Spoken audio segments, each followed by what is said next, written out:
Okay, so we're going to be looking at a problem that has to deal with shear flow. So we've got this beam here. It's a beam that is constructed out of a few planks. So we got 2 planks on the side. Those are each 50 millimeters by 10 millimeters in size, and this one in the middle, it's a 40 millimeter by 10 millimeter plank, and they're nailed together. So we got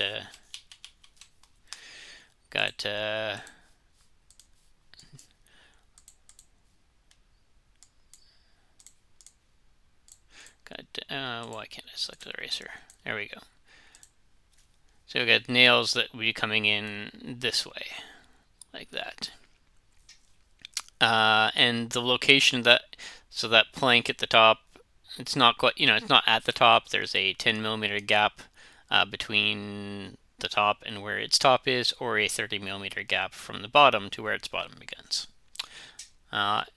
And we want to find out, if we've got those nails, each of those nails has a 600 Newton shear capacity. We want to figure out what sort of shear load this beam can, vertical shear load this thing can carry if the nails are spaced 10 centimeters apart. So the first thing we're going to do here is we're going to be calculating our Y bar, the centroid of the overall section. So again, that is done just by basically calculating our first moments of area, so our Q, for the overall thing. Like this, the sum of the Q's for the individual components, and then divide it by the area. So the Q for each of these, that's just its area times its center times its distance from the point we're measuring from. So again, 50 millimeters by 10 millimeters, and then its centroid is located 25 millimeters from the bottom. And multiply that by 2 because there's 2 of them. And then for the one in for the middle piece, 40 millimeters by 10 millimeters is its area, and then its centroid is 35 millimeters from the bottom. Because again, 30 millimeters from the bottom to its bottom, and then 5 millimeters for the half its thickness. And then we just divide it by the total area. So we got the 500 millimeters squared for each of these. So take that, multiply it by 2, and the 400 millimeters squared for the one in the middle. So that gives us a Y bar of 39,000 millimeters to the third divided by 1,400 millimeters squared, which is equal to 27.86 millimeters. So that'll be located right about there. Well, maybe, yeah, right about there on our graph.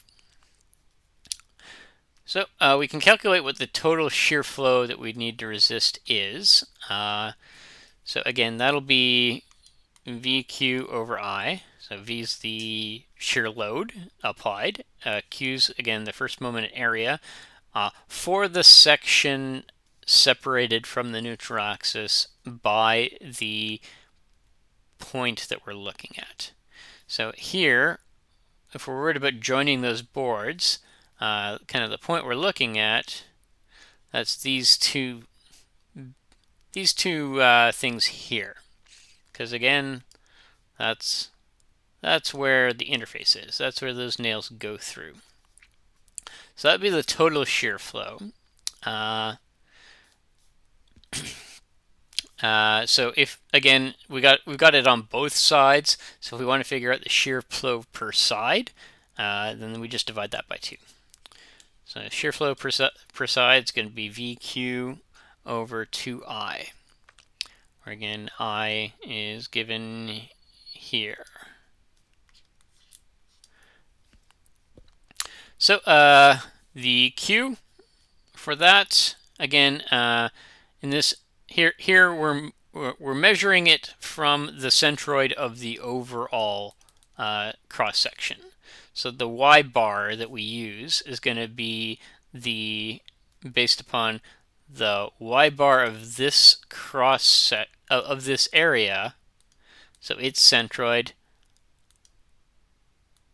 and this centroid. So basically, if we know that this distance here is 35 and we know that this distance here is 27.86, then our y bar is just going to be 35 minus 28.6. And then, of course, the area for that cross section is 40 millimeters by 10 millimeters, or 400 millimeters squared. So that gives us a Q of 2,846 millimeters to the third. And we know that the big Q, that's a big Q, that's the first moment of area of that. And we know that our small Q, our shear flow per side that we need to do, is going to be based upon the shear capacity of those nails and how far apart they are. So if we got a shear capacity of 600 newtons every 10 centimeters, well, then that'll be a shear capacity, that'll be an equivalent shear flow of 600 newtons divided by 10 centimeters, or 100 millimeters, since I want to work in millimeters for the most part. So 6 newtons per millimeter. So that'll be our small q. So 6 newtons per millimeter is equal to V times our big Q divided by 2 times our I. So again, we've got the units of the Q are in millimeters to the third. The units of I are in millimeters to the fourth. So those cancel out all of the millimeters on the top, leaving 1 on the bottom. So we end up with 6 newtons per millimeter is equal to 4.95 times 10 to the negative 3 times V max per millimeter. So just solving for V max, we just divide this term out into the over here. So 6 newtons per millimeter divided by 4.95 times 10 to the negative 3 per millimeter. So the per millimeters cancel out, leaving us with 1,008 newtons. So that is based upon this cross section and those nails inserted every 10 centimeters, the maximum load we can carry is 1,008 newtons.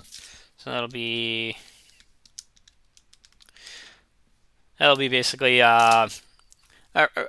just over 100 kilogram weight could be placed upon this beam without basically snapping the nails that are inserted into here. So that'll be just based upon that transverse shear thing. That doesn't necessarily mean that because if you throw some sort of shear load on the beam, you're going to be inducing transverse shear, obviously. But as you move across the beam, you're also going to be inducing a bending stress. So you're going to be getting some sort of tensile and compressive stresses induced at various parts of the beam, and those might be enough to cause failure as well. But that's a different calculation. All right, that's it for that.